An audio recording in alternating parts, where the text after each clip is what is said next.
Kumbare musika achabvondoka. Pane developments ari kubuda panguva ino kuchanokwa kunzi Kumbare right now. Pane maforms, ma1 form sheet ari kudistributiwa. Amene kuti vakomana vari kumadistributa ndi vanani. But obviously these might be zviganandas. The distributing these forms rokuya panguva ino ichirequesta kuti munhu aise full name rake, ID number pamwe ne phone number and nesignature yake kuti araridze kuti they are in full support of the amendment bill number 3.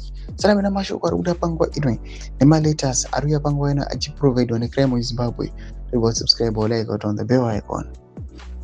Crime chinobuda nyira chiti there is where we are now as a country.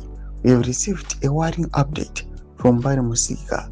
Yesterday, vendors are being given a one-page document and asked to provide their full name, ID number, phone number and signature to show that they support Amendment Bill number 3.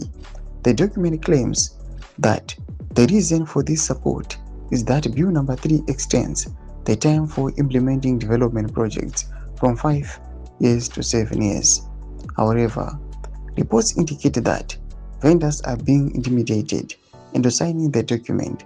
Those who refuse to sign are allegedly threatened with unspecified consequences. Ndoma developments patasvika muri Zimbabwe, iro ndo document racho ramuri kuona rikunzi aiwa vari kuuya vachithreatena kunzi mukasangosaina chete aiwa pane zvinoitika kwamuri. Developments ari kuda panguva nekuri kuno kunzi the amendment bill number 3 panguva inoi nyatsomuka kunzi it doesn't favor the citizens. Zvinyazobuda according kune ma-civil societies, opposition members, even nema-ZANU-PF members acho. Some of them they are resisting, others in favor of this amendment bill. Naya comment section medu zafungira imo tudi pamusoro pechitiko ichi. Subscribe or like chita on the bell icon.